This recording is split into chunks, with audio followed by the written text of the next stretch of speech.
Yo, what's up guys? Your boy Nitrostorm here. Welcome back to Solo Leveling Arise. So this video isn't exactly a guide, it's more so like a getting started because I'm still learning, right? Because this game is new for everyone, you know, there's no tier list and stuff.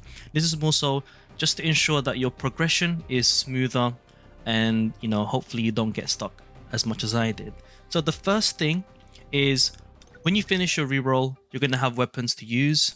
And my first advice would be, well, if you haven't gotten an SSR, I would suggest using your R weapon. So I pulled this SSR like pretty late, right? But I was using R weapons for the time being, the R weapon that I had the most dupes of. Now, of course, this will cost you a bit of gold, right? Also, I'm free to play, by the way. But in any case, this costs you a lot of gold, but the reason why I use the dupes is because every time you increase a dupe of any weapon, when you advance weapon using dupes, you get this stat called precision. And in my opinion, precision is very important, at least when you're progressing in the story and through PvE. And what precision does, right? Time to warm up. Oh, there's skill leveling up here. I recently unlocked it. Oh, okay. Well, yep, level up. Okay. Well, I don't want to use this. Okay, cool. So before we do that, the stat precision is increased by raising your perception stat, right? As you can see, I've got 70 points on it so far. Well, I mean, you start out 10, but I gave it 60 points in total and the rest into strength, right? Just a straightforward build. And the reason for that is because if you take a look at precision, this number here, there's a 94.82%, and then this is the total that I have, including weapons.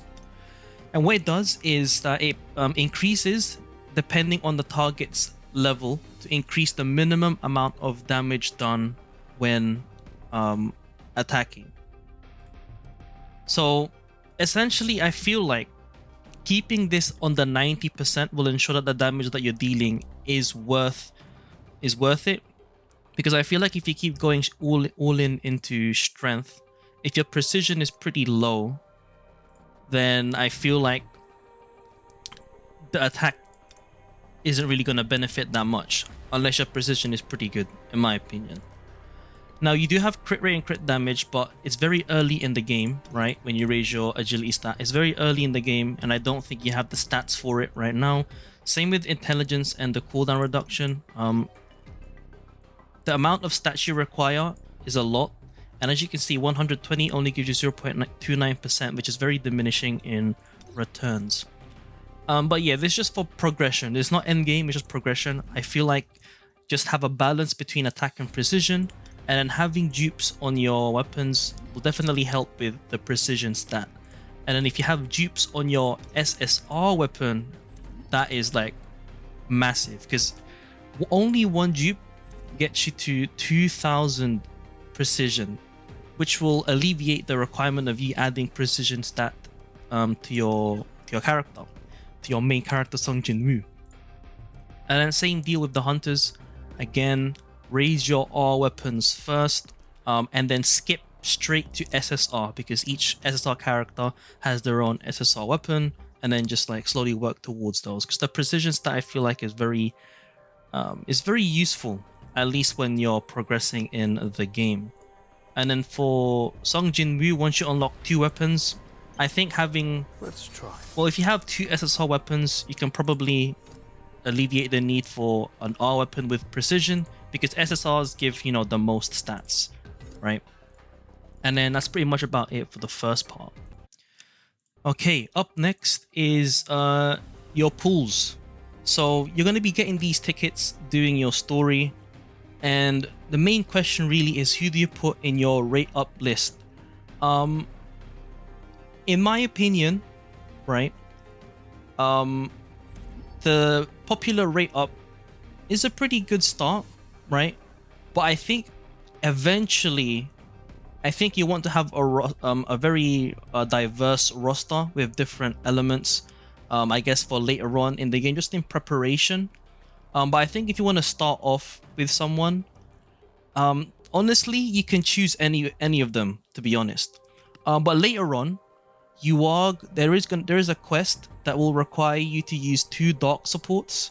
You get one of them for free, but the other one is an SSR, I think. So if you pull for one of these, right, and then you'll be able to finish that quest. It's a hard mode quest in chapter 1, just if you want to get all the stars.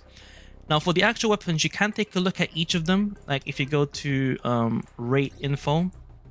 But I feel like the most friendly one is probably this one in terms of SSR weapons, mainly for the stats that it gives. So it gives you a buff that has infinite duration, and so if you cast the weapon skill 3 times, you have 36% crit damage for free. And then you get like an extra thing here if you do like a certain situation. But yeah, there's a lot of free stuff, and then you can just buff yourself with that and another weapon on top of that. I'm not really sure what to get for the second weapon. This one's cool, I guess, but technically speaking, I think just going for this weapon is the go-to. Now for characters, unfortunately, I do not know much about the characters yet. That's why it's just starting out. But I would probably say that Lee Bora might be a good start. You can get her if you pay to win, right? Well, not really pay to win, but like it's like a purchase thing, milestone kind of thing. But yeah, mainly because of her support skill, increases the damage taken of the target. Seo Jiwoo is also pretty nice. She gives a shield to the team. It mainly helps if you're trying to do like missions where you can't get hit a certain number of times. But outside of that, it's pretty decent. But her kit is pretty fun. She can basically skill spam, but very mana hungry. And in terms of the other SSRs, I do not have them, so I don't have an opinion. But that's pretty much about it. The only thing that I can really say is that she's fun, and this weapon, I wish I had it right now, but I don't. I have this one, and honestly, it might be good when you have dupes, but as you're starting out, I would probably hold off on it, right? I would say reroll for this one first. And then for the main guy, this guy is pretty fun, right? Choi Jong-In, obviously, you know, the ultimate hunter, you know, if you know the series. He's ranged, got a nice AoE, 5 DPS. If you want it, go for him. He doesn't crit. That's the one thing I'll say. He does not crit. It's in his kit. He doesn't crit, but he has more attack. Let me go to his skills. Sorry about that. If you go to his passive, you're there. He doesn't crit, but his attack is increased by 40%. Now, my only thing here is, I'm not sure if 40% is enough to alleviate the fact that he cannot crit, right? So there is that. You probably want to build this guy full attack for the burn to deal more damage because it's based on his attack. So there is a chance that he might fall off later, unfortunately, even though I do have him and I want him to be good. The fact that he can't crit, it might be detrimental later in the game, but I just wanted to share you my opinion. Now, last thing I'll say is when you're exploring, like let's say you're on your first day, make sure you're doing all the missions, and then follow the challenges first.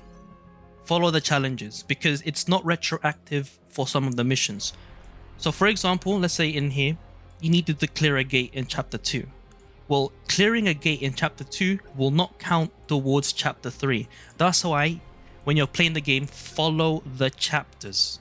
That's all I'll really say. And you also get multis to pull for the standard banner at the same time. And overall, that's pretty much about it.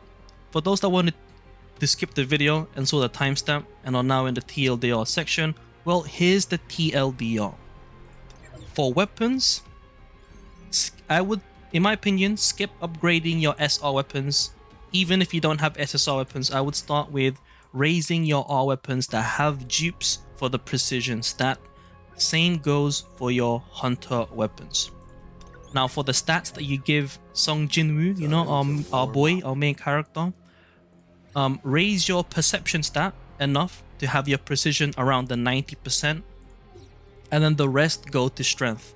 This is just for progression purposes. It's not an end game build because I don't know about the end game right now. And then lastly, when you're progressing in the game early on, make sure you're following the challenges, just to make sure that you don't waste your resources that you're using to do the stages. Because when it comes to doing stages like Hunter Archive, Encore missions, and gates, these stock up on daily reset. So if you're not using it properly, well, quote unquote properly, well, you're gonna either have to spend gems to refill the keys, which you don't want to do, right? If you can afford to, or wait until next reset, at which you're, you know, quote unquote wasting time. So there you have it. Hopefully you enjoyed this video. Hopefully it was kind of helpful to you. It's not like a proper guide, it's just a starting out thing, just to ensure that you're not lost when you're starting the game. And hopefully this answers a lot of questions. It's been your boy Nitrostorm. If you have more questions or anything you want to know, do let me know down in the comments below. I'll be sure to respond. I'll see you guys in the next stream or video. Peace.